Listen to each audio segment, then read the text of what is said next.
안녕하세요, 호돌이입니다. 오늘도 영상을 클릭해주셔서 감사합니다. 2020년은 주식 투자자들에게 최악의 해로 시작했지만 최고의 해로 끝난 다이나믹한 한 해였습니다. 코로나 바이러스가 전 세계로 퍼지며 주식시장을 빠르게 패닉으로 몰았고 곧이어 빠른 반등이 나타나며 세계 증시는 역대 최대치를 여러 경신했습니다. 실제로 2019년 3분기부터 2020년 3분기까지 코스피 지수는 13.6% 오르며 상당한 상승을 기록했고 코스닥 지수는 35.3%를 기록하며 코스피보다 더욱 높은 상승폭을 나타냈습니다. 그런 가운데 같은 기간 동안 모든 종목이 다 수익을 안겨준 것은 아닐 겁니다. 오른 종목도 있고 그렇지 못한 종목도 많았습니다. 실제로 1년 동안 절반에 가까운 상장사들의 주가는 오히려 떨어져 손실을 기록했으며 오른 종목이라도 절반 가까이는 시장 수익률 대비 유의미한 수익률을 안겨주지 못했습니다.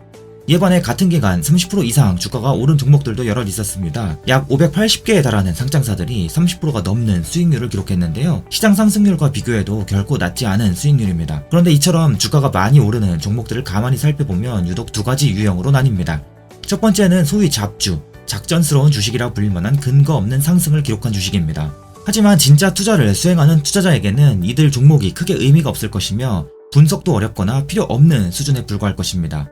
이런 종목들은 매수를 지향하는 것이 더욱 합리적이므로 실제로 유의미한 수익률을 안겨다 준 종목은 약 580개 종목 중 더욱 적을 것이라 생각해 볼 수 있습니다. 실제로 580여 개 중 소위 종목다운 종목은 절반에 못 미치는 것으로 보입니다.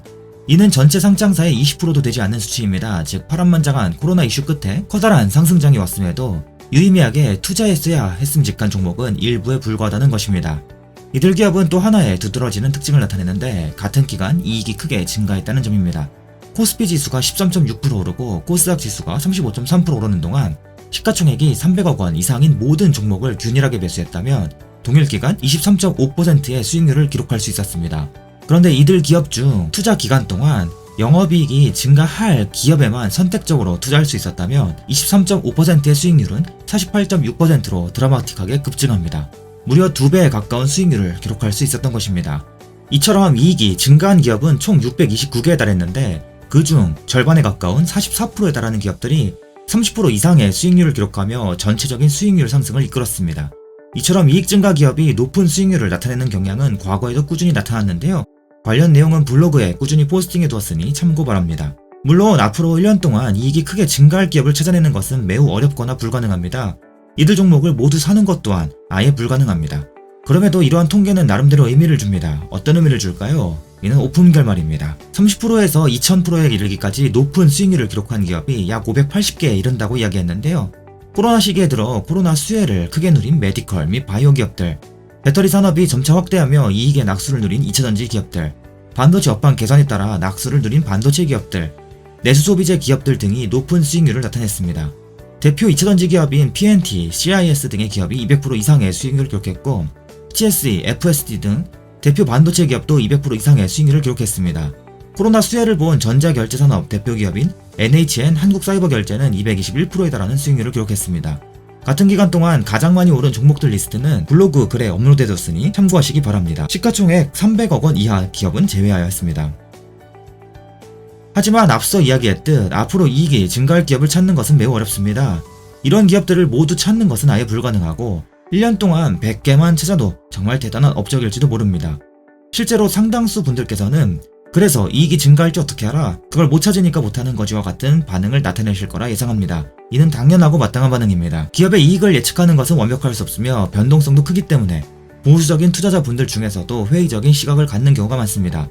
저는 이러한 시각에 대해 일정 부분 동의합니다. 물론 기업 분석 과정이 이러한 기업을 최대한 찾아내는 데 도움이 되리라 생각합니다만 앞에 통계를 들이밀기엔 한계도 명확합니다. 그런데 이익이 증가할 기업이 아닌 이미 이익이 증가한 기업에 투자해도 유의미한 투자 성과가 나온다는 점은 고무적입니다. 2019년 3분기가 시작할 때 향후 한 해 동안 이익이 증가할 기업이 아닌 이미 지난 한 해 동안 이익이 증가한 기업에만 투자하더라도 모든 상장사에 투자할 때 평균 수익률인 23.5% 대비 높은 31%의 수익률을 기록할 수 있었습니다. 이는 코스닥 지수 상승률보다는 못 미치는 수치입니다만 코스닥 지수가 시총 상위권 바이오 메디컬 주식을 중심으로 빠르게 올랐음을 감안하면 바이오 메디컬 업종에 크게 관심을 두지 않는 투자자분들께는 매력적인 수치입니다. 물론 이는 바스켓 매매를 가정한 백테스팅 결과이므로 이익이 증가한 기업을 아무거나 몇 개 골라 샀다고 하여 반드시 수익이 보장된다는 뜻은 아닙니다. 다만 왜 이익이 증가한 기업들은 이처럼 보다 양호한 수익을 기록하는지 이유를 살펴볼 여지는 있습니다. 이처럼 이미 이익이 증가해 더 이상 별 볼 일이 없을 것 같은 종목들이 상대적으로 높은 수익률을 나타내는 이유는 여러 가지가 있을 것입니다만, 이익이 증가한 기업이 향후에도 지속적으로 이익을 증가시켜 나가는 경우가 많이 보인다는 점이 특징적입니다. 이는 이번 결과 외에도 과거에도 꾸준히 관찰되어 왔던 내용입니다. 또한 이익 증가 초입에 들어선 기업들도 종종 보입니다. 물론 지난 한 해 이익이 증가했다고 하여 앞으로 반드시 이익이 증가하는 것은 아닙니다. 그러므로 명확한 분석 없이 이익이 증가한 기업만 사는 것은 지양해야 합니다. 그러나 이익이 증가한 기업들의 경우 이익이 감소했던 기업들보다 증익을 지속적으로 유지하는 경향이 보다 강하게 나타남은 여러 분석에서도 공통적으로 보이는 특징입니다. 이익이 기업의 실체에 대한 힌트를 줄 변수라면 밸류에이션은 가격의 실체에 대한 힌트를 주는 핵심 변수입니다. 이익이 증가하는 기업이나 증가한 기업이 다른 기업에 비해 높은 수익률을 안겨주었는데 이들 기업이 더 싸서 밸류에이션이 더 낮아서 많이 올랐을 가능성도 배제할 수 없습니다. 그러나 실제로 이들 기업 간의 밸류에이션 차이는 거의 나타나지 않습니다. 앞에 기간 동안 전체 종목의 평균 PBR은 1.63을 나타내었습니다만 이익이 증가할 기업은 1.59를, 증가한 기업은 1.60을 나타내 실질적으로 전체적으로 큰 차이가 나타나지 않았습니다. 이들 수치는 큰 차이가 나지 않음에도 수익률은 30%에서 2배 이상의 차이를 기록해 주었습니다. 그럴만도 한 것이 이익이 크게 증가하는 기업은 주가가 오르더라도 PER도 지속적으로 낮게 유지되며 자본의 누적도 빠르게 진행되어 PBR도 비교적 낮게 유지된다는 특징을 보입니다. 한 가지 주의할 점은 이익이 기업의 모든 것을 대변하지 않는다는 것입니다.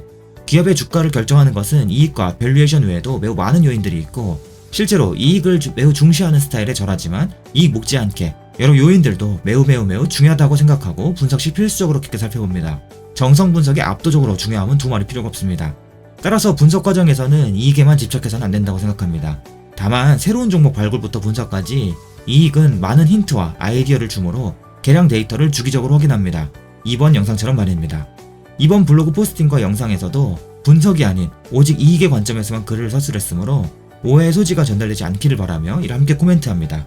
오늘도 시청해주셔서 감사합니다. 이상으로 호돌이었습니다.